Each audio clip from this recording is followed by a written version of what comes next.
무더운 날씨가 이제 시작되고 있습니다. 이 무더운 날씨에 더위 먹지 않도록 건강 관리 잘 하시고, 특별히 물을 자주 드셔가지고 더위 먹지 않도록 조심해 주시면 참 좋겠다 싶습니다. 여러분, 예전에 SBS에서 방영했던 순간 포착 세상에 이런 일이라는 프로그램을 기억하십니까? 제목 그대로 세상에 어떻게 이런 일이 다 있나 싶은 그런 놀라운 사연들을 참 많이 소개해 주곤 했습니다. 저 역시 방송을 볼 때마다 야, 진짜 이런 일이 다 있네 라고 막 말하면서 신기하게 그 프로그램을 봤던 적이 있습니다. 그런데 사실 여러분 잘 생각해 보면 이런 놀라운 일들이 꼭 방송에서만 볼 수 있는 것은 아닙니다. 우리가 살아가는 일상 속에서도 이성이나 과학으로 다 설명할 수 없는 기적들이 곳곳에서 일어납니다. 도무지 회복될 것 같지 않던 환자가 일어나는 일, 큰 사고 속에서도 생명을 잃지 않고 기적적으로 살아나는 그런 일들이 그렇습니다. 그리고 일반적으로 동기가 호기심이건 또 어떻건 간에 이런 기적들을 우리가 한 번쯤은 경험해 보고 싶다, 그런 마음이 다 있으시지 않습니까? 그런데 주위를 둘러보면 이런 인생에 한두 번 있을까 말까 하는 이런 기적 같은 일들을 그 누구보다 늘 기대하면서 일상을 살아가는 사람들이 있습니다. 여러분 누구인지 아십니까? 바로 그리스도인들입니다.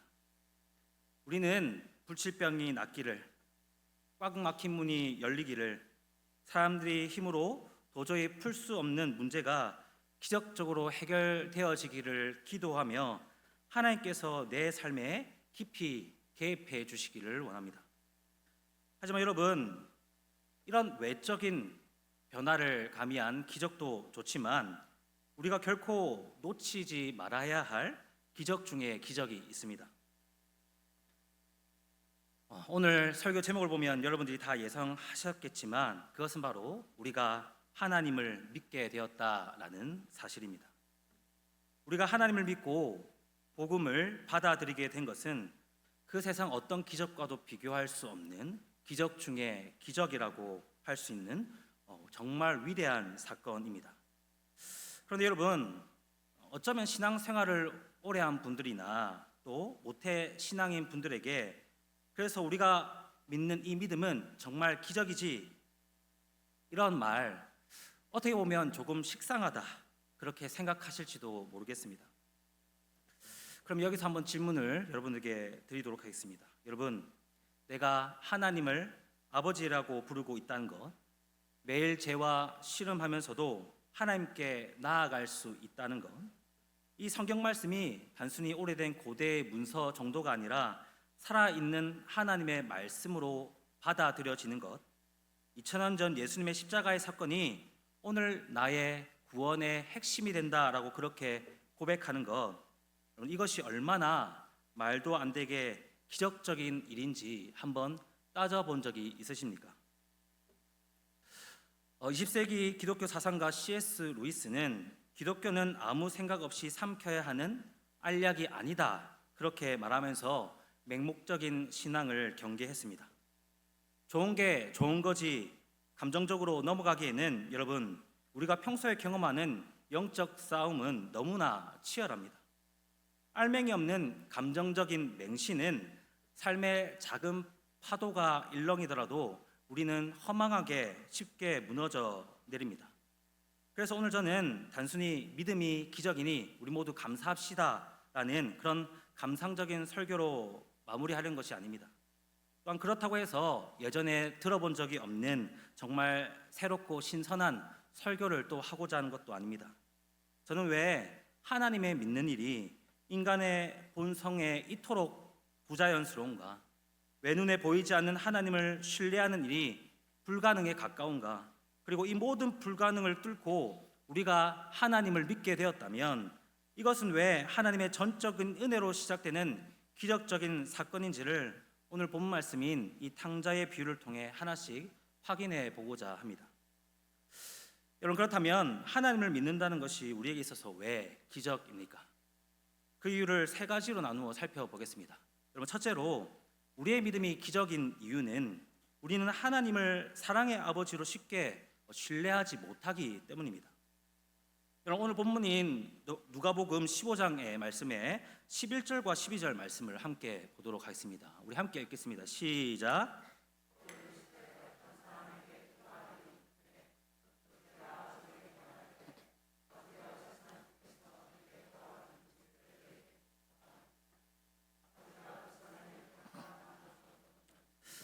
여러분, 우리 이 탕자의 비유 사건을 우리가 보면 대개 이 장면에서 둘째 아들의 그런 폐륜과 방탕함에 주목합니다. 살아있는 아버지에게 유산을 달라고 하니 얼마나 철없고 이기적인 아들입니까? 하지만 이 장면을 여러분 부모 입장에서만 보지 마시고 잠시 이 둘째 아들의 입장에서 다시 생각해 보시기 바랍니다. 만약 이 아들이 단순히 돈을 펑펑 쓰며 놀고 먹고 자는 그런 방탕한 삶을 원했다면 그럼 가장 안전한 아버지 집안에 머무는 것이 어떻게 보면 훨씬 더 유리하지 않겠습니까? 이 이야기의 후반부까지 내용을 잘 살펴보면 여기 등장하는 아버지는 이 둘째 아들이 어떻게 해서든 잘 구슬리기만 하면 그 의견에 맞춰줄 사람처럼 보입니다. 그럼 오히려 이런 아버지 밑에서 마음 편하게 먹고 싶은 대로, 사고 싶은 대로, 입고 싶은 거 마음껏 그렇게 누리면서 사는 것이 더 행복한 삶을 살 수 있다라고 하지 않겠습니까? 그런데 굳이 아버지가 죽기를 바라는 그런 수준의 폐륜을 저지르면서까지 일시불로 재산을 챙길 이유가 사실은 마땅히 없습니다. 그럼 이 아들이 재산을 일시불로 챙긴 진짜 이유가 여러분 무엇이겠습니까? 우리는 이 둘째 아들이 돈을 받은 뒤에 취한 행동 그리고 그 이후의 행적들을 추적해 보면서 그 마음에 가득했던 아버지에 대한 불신이 있었다라는 사실을 우리가 알 수 있습니다. 여러분, 그 증거가 13절에 나옵니다. 13절을 보면 그는 재물을 다 모아가지고 먼 나라로 떠났습니다. 둘째 아들은 언제든 아버지의 소식이 들리거나 아버지의 보호가 미칠 수 있는 그 근처가 아니라 완벽하게 단절된 먼 나라로 도망쳤습니다. 이로보건대 사실 그의 진짜 목적은 당장의 돈이 아니라 이 아버지라는 존재로부터 완벽하게 멀어진 것이었다라는 사실을 우리가 알 수 있습니다. 그리고 이 아버지에 대한 불신은 훗날 그가 다시 아버지의 집으로 돌아오겠다라는 결심을 하게 되는 이 18절과 19절의 고백 속에서 더욱 선명하게 드러납니다. 여러분 스크린 보시기 바랍니다. 18절 19절 보면 내가 일어나 아버지께 가서 이르기를 지금부터는 아버지의 아들이라 일컬음을 감당하지 못하겠나이다. 나를 품꾼의 하나로 보소서 하리라. 그렇게 18절 그 19절에 말하고 있습니다. 여러분 이 고백에서 우리가 자세히 보면 정말 아버지를 신뢰하고 있다라는 마음이 드십니까? 그렇지 않습니다. 여러분 지금 둘째 아들은 이런 좋지 못한 상황 가운데서도 철저하게 계산적으로 나옵니다. 우리 눈에 보이진 않지만 둘째 아들은 어떤 이유에서든지 아버지를 사랑으로 품어주는 그런 아버지가 아니라 내가 일한 만큼 먹여주고 살려주는 그런 고용주처럼 오해하고 있었습니다. 내가 지금 당장 아들의 자격은 박탈당했지만 이렇지만 내가 쓸모있게 품꾼으로서 잘 열심히 일하기만 하면 적어도 나를 굶여 죽이진 않겠지라는 철저한 이해타산적인 그런 불신이 이 통곡의 고백 속에 뒤에 숨겨져 있는 겁니다. 그런데 여러분 참 안타깝게도 우리가 하나님을 대하는 마음도 이 둘째 아들과 같을 때가 있다라는 겁니다. 분명 우리는 입술로 하나님을 아버지라고 부릅니다. 기도의 자리에서도 하나님을 아버지라 부르며 하나님께서 나를 사랑하시기에 내 기도를 들으시고 응답해 주실 것이라는 그런 간절한 부르짖음으로 우리가 기도합니다. 그러나 여러분 일상으로 돌아오면 어떻습니까? 우리는 그 하나님을 사랑의 아버지로 신뢰하기보단 내가 한 만큼만 돌려주는 고용주처럼 대할 때가 참 많지 않습니까? 내 삶이 잘 풀리고 온전할 때는 하나님이 나를 사랑하신 것 같다가도 조금만 기도가 막히거나 삶이 꼬이기 시작하면 내가 뭘 잘못해서 하나님이 나에게 이런 벌을 주시는가 하며 그런 인과응보의 눈으로 하나님을 오해한다라는 겁니다. 특별히 내 삶에 연약함이 드러나고 죄를 지었을 때는 우리는 이 둘째 아들처럼 스스로 아들의 자격까지 박탈해 버리는 그런 지경까지 이르기도 합니다. 하나님이 나 같은 자를 어떻게 아무 조건 없이 그렇게 받아주시겠어? 내가 이만큼 큰 잘못을 저질렀으면 이제 하나님은 나를 품꾼처럼 혹독하게 대하실 거야 라며 그런 내적 저항감 속에서 스스로 하나님과 거리를 두는 것입니다. 여러분, 결국 둘째 아들이 보여준 이 인격적인 오해와 그런 조건적인 불신은 고스란히 우리에게도 나타나고 있습니다. 그렇다면 여러분, 이처럼 왜 우리는 하나님을 신뢰하는 일에 이렇게 자주 실패할까요? 현대 심리학의 애착 이론을 통해서 이 문제를 살펴보면 우리의 이 고질적인 불신을 조금 실질적인 차원에서 여러분 이해해 볼 수 있습니다. 심리학자 존 볼비라는 사람은 이 어린아이가 신뢰라는 개념을 습득할 때 말이나 글로 배우는 것이 아니라고 그렇게 설명합니다.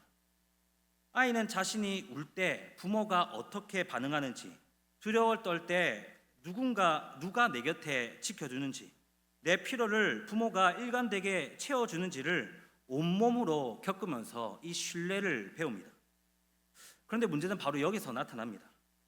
많은 기독교 심리학자들의 그런 지적처럼 인간은 이 하나님을 대할 때도 어린 시절의 그 육신의 부모를 통해 형성된 이 신뢰의 개념을 통해 하나님을 바라보게 됩니다. 그래서 사실 그 누구도 아무런 편견 없이 정말 깨끗한 백지 상태에서 하나님을 바라보지 못합니다. 만약 어린 시절 부모가 지나치게 엄격했던 사람은 하나님을 늘 나를 감시하는 무서운 판사처럼 느끼기 쉽고, 부모가 감정적으로 잘 반응해주지 않았던 사람은 하나님도 내 아픔에는 별 관심이 없을 거라고 쉽게 생각하고, 부모의 사랑이 늘 조건적이었던 사람은 하나님 앞에서도 내가 뭔가를 잘 해내야만 예뻐하실 것 같다라는 착각에 빠지기 쉽다라는 것이죠. 여러분, 하지만 그러나 너무 또 큰 오해는 하지 마시기 바랍니다. 부모의 관계가 상처투성이었다고 해서 우리가 하나님을 믿을 수 없다거나, 반대로 그 부모를 잘 만났다고 해서 저절로 믿음이 생기는 것도 아닙니다. 다만 우리가 지금 살펴보고 있는 것은 그 깨어진 관계들의 경험들이 하나님을 온전히 받아들이는 그 마음의 통로를 방해할 수 있다라는 사실입니다. 여러분, 세상에 완벽한 부모가 어디 있겠습니까? 하나님의 사랑을 완벽하게 대변해 줄 그런 완벽한 부모는 없습니다. 하물며 깨어지고 불우한 가정 환경 속에서 아버지란 단어 자체에 치를 떨며 거부감을 느끼던 이들이 대체 어떻게 하나님을 향하여 아버지라 부르며 눈물 흘려 기도하는 자가 될 수 있단 말입니까? 여러분, 그럼에도 불구하고 지금 우리가 이 믿음을 가지고 있는 것은 정말 기적 중에 기적이라고 할 수 있습니다. 인간의 심리나 그런 관계의 경험으로 절대로 설명할 수 없는 기적 같은 일인 것입니다. 그래서 우리의 믿음은 인간의 상처가 만들어낸 그 완강한 방어막을 부수고, 하나님께서 우리의 그 꽉 막힌 그 마음의 통로를 뚫어 일으킨 기적과 같은 은혜의 사건입니다. 따라서 오늘 우리가 하나님을 향해 아버지라고 부르고 있다면 여러분, 그 고백을 결코 가볍게 여기지 마시기 바랍니다. 그것은 내 안에 있는 모든 상처와 두려움, 뿌리 깊은 불신과 저항을 이겨내시고, 또한 하나님께서 나를 그 은혜로 장악하셨다는 그 명백한 기적의 증거입니다. 이 위대한 기적을 신뢰함으로 내 안에 모든 완강한 방벽을 허물고 아버지 품에 온전히 안기는 우리 모두가 되시길 바랍니다. 그리고 둘째로, 우리의 믿음이 기적인 이유는 우리는 보이지 않는 하나님보다 눈에 보이는 현실을 더 확실하게 여기는 본성을 가졌기 때문입니다. 앞서 우리는 그에게 아버지의 그런 인격에 대한 깊은 불신이 있었다, 그렇게 나누었습니다. 그리고 그 불신이 낳은 특징적인 행동들 중 가운데 하나는 그의 아버지의 집을 떠날 때 재물을 다 모아 가지고 나갔다라고 했습니다. 여러분 이 부분을 다시 주목해 보시기 바랍니다. 여러분 그가 자기가 가진 재물의 일부만 들고 가볍게 여행을 떠난 것이 아닙니다. 아버지에게 받은 자기 몫을 남김없이 현금화하여서 다시는 돌아오지 않을 사람처럼 집을 떠났습니다. 사춘기 시절에 부모와 다투어서 반항적으로 지금 가출한 그런 상황이 아니라는 겁니다. 여러분 그러면 이 둘째 아들이 왜 이렇게까지 행동했을까요? 그가 왜 굳이 이런 극단적인 행동을 취했는지 그의 입장에서 그 속마음을 한번 유추해 보길 원합니다. 여러분 그는 아마도 아버지가 가진 그 부유함이나 그 집의 안전함 자체를 부정하지는 않았을 겁니다. 다만 말씀을 쭉 보시면 아버지의 집이 아무리 안전하고 넉넉하면 뭐해? 그것은 결국 내 손에 있는 것이 아니라 아버지의 손에 있는 것이지 내 것이 아니다라는 그런 마음이 있었다는 것을 우리가 유추해 볼 수 있습니다.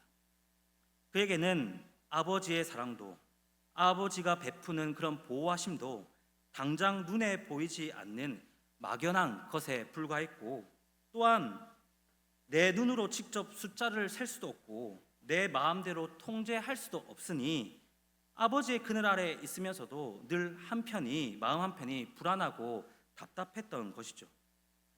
그래서 그는 눈에 보이지 않는 아버지의 보호 대신 눈에 보이는 확실한 대안을 찾았습니다. 그리고 그 대안이란 바로 자기 손에 꽉 쥘 수 있는 돈, 금화, 눈으로 직접 확인할 수 있는 재산이었습니다. 그의 눈에 이것은 너무나도 확실해 보였고 앞으로 어떤 위기가 닥쳐도 내 인생을 거뜬히 지켜줄 가장 선명한 안전장치, 나를 지켜줄 진짜 안전장치로 보였던 것입니다. 그런데 여러분, 이것이 과연 철없는 한 청년만의 이야기입니까? 사실 우리도 크게 다르지 않습니다. 우리는 생각보다 훨씬 더 눈에 보이는 것에 깊이 의존하며 살아갑니다. 아무리 주일에 뜨겁게 찬양하고 하나님이 내 인생을 책임지신다라고 고백해도 막상 월요일 아침에 딱 일어났는데 내 통장의 잔고가 확 줄어든 것을 눈으로 확인하면 그 평안은 순식간에 깨어지고 맙니다. 여러분 개인적인 이야기를 좀 해보면 제가 월요일마다 아내와 카페를 갑니다. 그래서 몇 주 전에도 월요일에 카페에 가서 정말 비싼 커피와 맛있는 빵을 먹으면서 우리가 이렇게 누릴 수 있는 것은 하나님의 은혜다. 막 이렇게 좋은 고백, 돌아오면서까지 정말 감사해야 된다. 그런 이야기를 하면서 집으로 돌아왔습니다. 집에 도착하자마자 통지서 하나가 나와 있는 겁니다. 그 통지서를 열어보니 여러분 기초생활수급자 대상자에 선택됐다 그런 얘기가 딱 있더라고요. 그걸 보는 순간 여러분 제가 불쌍한 사람이 아닙니다. 오해하지 마시기 바랍니다. 잘 먹고 잘 살거든요. 하나님의 은혜 때문에 정말 먹고 싶은 거 잘 먹고 하거든요. 그런데 그 기초생활수급자가 대상자가 됐다는 그 표지 하나만으로 갑자기 제 마음이 뭔가 서글퍼지는 겁니다. 방금 먹었던 빵이 소화가 되지 않는 거예요. 여러분 우리가 늘 하나님의 은혜로움과 풍요로움을 이렇게 고백하지만 방금 저처럼 눈에 보이는 뭔가 나의 풍요를 엎치르는 그 뭔가가 눈에 보이면 여러분 하나님의 은혜를 싹 까먹는 게 우리지 않습니까? 부동산 시세, 자녀의 성적표, 건강검진 수치, 통장의 잔고, 사람들의 인정과 평가, 그렇게 내 눈앞에 있는 지표들이 좋으면 하나님이 나와 함께 하시는 것 같아서 안심이 되고 그 숫자들이 갑자기 곤두박질 치기 시작하면 하나님이 나를 잊으신 것 같은 깊은 불안에 빠집니다. 솔직하게 내 마음을 안심시키고 내 감정을 쥐고 흔드는 것은 여러분 거의 다 눈에 보이는 것들입니다. 그런데 여러분 우리가 믿고 따르는 하나님은 어떤 분이십니까? 애초에 눈에 보이지 않습니다. 하나님의 존재 자체가 눈에 보이지 않을 뿐만 아니라 하나님의 도우심은 통장의 잔고처럼 숫자로 찍히지 않고 하나님의 인도하심은 내비게이션처럼 다음 목적지를 미리 화면에 띄워주지 않습니다. 여기서 우리는 깊은 영적 갈등이 시작됩니다. 눈앞의 현실과 문제들은 당장이라도 나를 삼킬 듯 우는 사자처럼 울부짖는데 나를 돕겠다고 말하는 그런 하나님의 손길은 전혀 눈에 보이지 않기 때문입니다. 그래서 우리는 답답한 마음에 자꾸만 증거를 요구합니다. 하나님, 저를 도우신다면 뭔가 눈에 띄게 확 튀는 증거를 보여주십시오. 제발 먼저 내 눈앞에 있는 이 상황부터 당장 해결해주고 바꿔주십시오. 그렇게 말하는 겁니다. 하지만 여러분, 우리가 그토록 확실하다고 믿고 의지했던 그 보이는 현실의 결말은 무엇입니까? 여러분, 14절은 아주 적나라하게 그 결말을 보여줍니다. 여러분, 14절 보시면 다 없이 한 후 그 나라에 크게 흉년이 들어 그가 비로소 궁핍한지라 그렇게 말합니다. 둘째 아들이 그토록 믿었던 재산, 내 인생을 완벽하게 지켜줄 것 같았던 그런 시각적으로 확실한 그 현실이 여러분 어떻게 되었습니까? 예상치 못한 흉년 한 번에 모래성처럼 와르르 무너져 내렸습니다. 여러분, 그래서 우리는 스스로에게 질문을 던져보아야 합니다. 우리는 하루아침에 흉년으로 날아가 버릴 수 있는 돈, 언제 무너질지 모르는 건강 등 이토록 변덕스럽고 썩어 없어질 보이는 것들에는 너무나 쉽게 인생을 겁니다. 반면에 어제나 오늘이나 영원토록 변함없으신 그 전능하신 하나님은 단지 내 눈에 보이지 않는다라는 이유 하나만으로 매 순간 의심하고 불안해합니다. 여러분, 이게 얼마나 기가 막힌 모순입니까? 이것이 바로 타락한 우리가 가진 한계이며 우리 스스로의 힘과 본성으로는 절대 보이지 않는 하나님을 끝까지 믿을 수 없는, 신뢰할 수 없는 이유라고 할 수 있습니다. 그런데 여러분, 그럼에도 불구하고 우리는 믿음을 가졌습니다. 이 믿음이 바로 기적입니다. 그것을 믿고 우리가 하나님께 나아가는 우리 모두가 됐으면 좋겠습니다. 그럼 마지막 셋째로 우리 믿음이 기적인 이유는 하나님께서 먼저 우리를 향하여 달려오셨다라는 사실입니다. 앞서 우리는 인간의 비참한 연약한 두 가지를 보았습니다. 우리는 하나님을 사랑의 아버지로 믿지 못하고 보이지 않는 하나님보다 눈에 보이는 현실을 더 신뢰합니다. 뼛속까지 타락한 우리는 스스로 힘으로 이 방어벽을 허물 수도 없고 보이지 않는 하나님을 온전히 신뢰할 수도 없습니다. 그렇다면 도대체 이 기적 같은 믿음이 어떻게 오늘 나에게 시작될 수 있었을까요? 오늘 본문 20절은 그 기적이 일어나는 결정적인 비밀을 우리에게 알려줍니다. 여러분, 다 함께 20절 말씀 함께 읽도록 하겠습니다. 시작.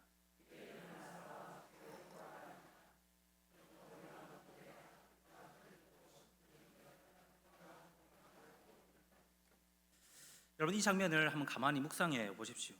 둘째 아들은 지금 완벽한 회개와 뜨거운 신뢰의 마음을 품고 여러분 아버지에게 돌아오는 게 아닙니다. 앞서 나눈 것처럼 그는 여전히 나를 품꾼의 하나로 보소서라는 이 불신과 계산기를 손에 꼭 쥔 채 여전히 마음의 방어벽을 높이 세운 상태에서 터덜터덜 그렇게 고향으로 걸어 들어오고 있었습니다. 그런데 그 순간 아들의 그 완강한 계산과 방어벽을 한순간에 초절박살내는 사건이 터집니다. 바로 아버지가 그를 향해 먼저 보고 달려간 것입니다. 여러분, 당시 근동 아시아 문화에서 점잖은 아버지는 절대 대낮에 길거리를 달리지 않습니다. 그것은 품위를 잇는 부끄러운 일이었습니다. 그러나 아버지는 그 체면을 버렸습니다. 겉옷을 걷어 붙이고 마을 사람들에게 동네의 수치인 그 아들이 돌에 맞아 죽기 전에 그 아들을 살리기 위해 먼저 먼지를 휘날리며 달려간 것입니다. 그리고 아들의 목을 두 손으로 꽉 안고 입을 맞춥니다. 여전히 돼지우리 냄새가 진동하고 쥐염 열매 찌꺼기가 묻어있는 그 더러운 아들을 어떤 조건도 따지지 않고 사랑으로 완전히 안아버린 것입니다. 여러분, 이것이 바로 우리에게 믿음이 기적적으로 시작된 방식입니다. 우리가 대단한 결심을 해서 우리의 마음의 문을 열었기 때문에, 우리가 스스로 나의 방어벽을 허물었기 때문에 하나님을 아버지라 부르며 우리가 믿음이 생긴 것이 아니란 겁니다. 여전히 우리는 아버지를 오해하고 세상에 눈에 보이는 장고에 흔들리며 아직도 거리가 먼 상태로 주저앉아 있었지만 그 하나님은 우리를 향해 먼저 달려오신 것입니다. 우리의 수치와 죄악을 가려주시기 위해 하나님은 그 하늘 영광을 버리고 십자가라는 가장 부끄러운 자리까지 먼저 달려와 주셨습니다. 그리고 더럽고 냄새나는 우리의 인생을 피 묻은 손으로 꽉 안아주시며 그분의 십자가의 사랑으로 우리 인생을 압도해 버리신 것입니다. 그 압도적인 사랑과 은혜가 여러분 내 마음에 부어질 때 뼛속 깊은 그러한 불신은 녹아내리고 내 주머니의 돈보다 하나님의 품이 더 안전하다는 사실을 우리가 믿기 시작한 것입니다. 성도 여러분, 이것은 하나님이 나를 찾아와 안아주신 전적인 은혜입니다. 그리고 이 위대한 기적의 주인공이 바로 저와 여러분들입니다. 그것을 기억하고 나를 살리기 위해 지금도 달려오시는 그 아버지의 품에 우리 자신을 온전히 내어 맡기며 그 위대한 사랑 안에 참된 평안과 사명을 회복하는 우리 모든 성도님들이 되시기 바랍니다. 그럼 말씀을 맺겠습니다. 사랑하는 성도 여러분, 오늘 우리는 우리 삶에 찾아온 이 믿음이 왜 기적인지를 함께 나누었습니다. 그렇다면 이 기적 같은 믿음을 선물로 받은 우리는 이제 이 기적을 우리의 진짜 삶 속에서 어떻게 누리며 살아가야 하겠습니까? 단순히 주일 1시간 예배당 안에서만 고백하는 그런 죽음 믿음이 아니라 우리 일상 한복판에서 이 기적을 생생하게 누려야 합니다. 하나님이 우리 안에 허락하신 이 위대한 기적을 매일매일 일상에서 여러분 마음껏 누립시다. 지금도 나를 향해 달려오시는 그 하나님을 바라보며 그 영원한 사랑의 기적 앞에 여러분 우리의 인생을 맡기십시다. 그리하여 이번 남은 한 주간 그 기적을 매일매일 경험으로 삶의 모든 자리에서 날마다 변화를 경험하고 영적으로 장성해 가는 우리 모든 성도님이 되시기를 주님의 이름으로 축복합니다.